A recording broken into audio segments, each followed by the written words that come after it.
जय हिंद साथियों, आप सभी का स्वागत है सभी क्लासेस में। आज के वीडियो में हम लोग देखने वाले हैं क्लास 10th का मैथ। ये प्रश्न वाली 3.4 हो जाएगा। 3.4 का पहला का हम लोग चौथा प्रश्न देखने वाले हैं। प्रश्न है x/2 प्लस 2y/3 बराबर -1 और x माइनस y/3 बराबर 3 है। तो इस समीकरण को विलोपन विधि से हल करना है। तो चलिए देखते हैं कैसे हल होता है। तो क्वेश्चन दिया गया है चौथा नंबर,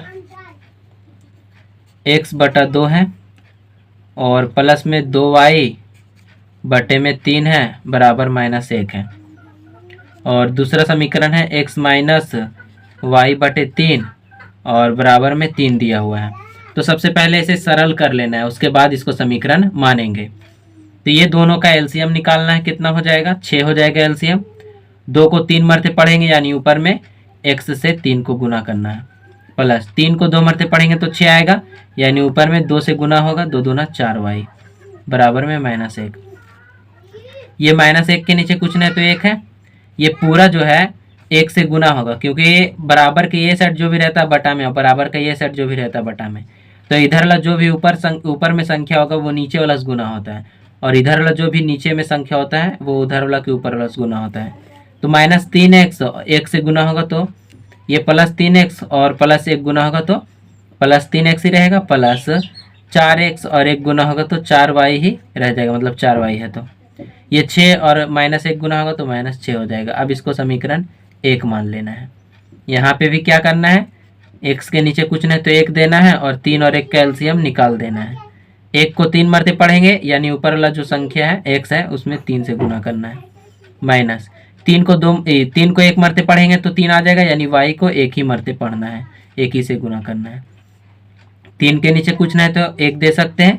अब तिरछा तिरछी गुना होगा, ये ऊपर वाला जितना भी संख्या है वो नीचे वाला से गुना होगा और नीचे वाला जो भी संख्या ऊपर वाला से गुना होगा। 3x और 1 गुना होगा तो 3x हो जाएगा, -y और 1 गुना होगा तो -y हो जाएगा।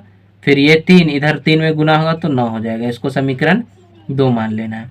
अब क्या करना है, विलोपन विधि में किसी एक चर को बराबर कर लेते। तो यहाँ पे पहले ही से बराबर है एक चर, तो बराबर कुछ करना नहीं है, यहाँ पे लिखना है समीकरण 1 -2 से, यानी डायरेक्ट घटा देना है।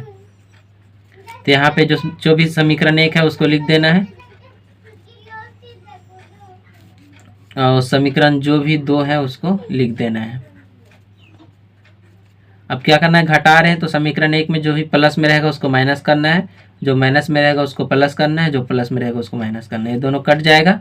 ये प्लस में y है, ये प्लस में 4y है तो जुट के 5y और यहाँ पे जो है -9 है, ये -6 है यानी -15 हो जाएगा।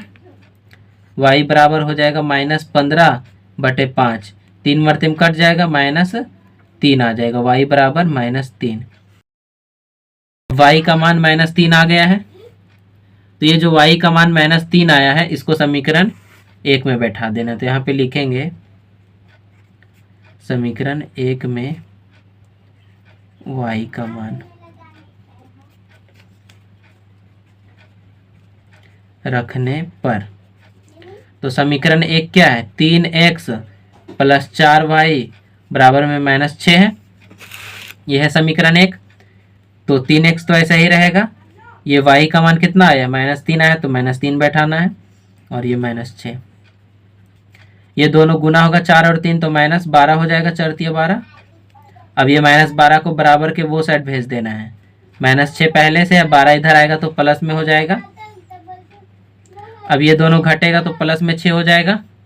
अब क्या करना है, ये 3 जो है गुना में, ये सट आ जाएगा भाग में, 2 बार में कट जाएगा यानी x बराबर जो हो जाएगा 2 हो जाएगा। तो x का मान 2 हो गया, y का मान -3। तो आशा करते हैं आपको अच्छे से समझ में आ गया होगा।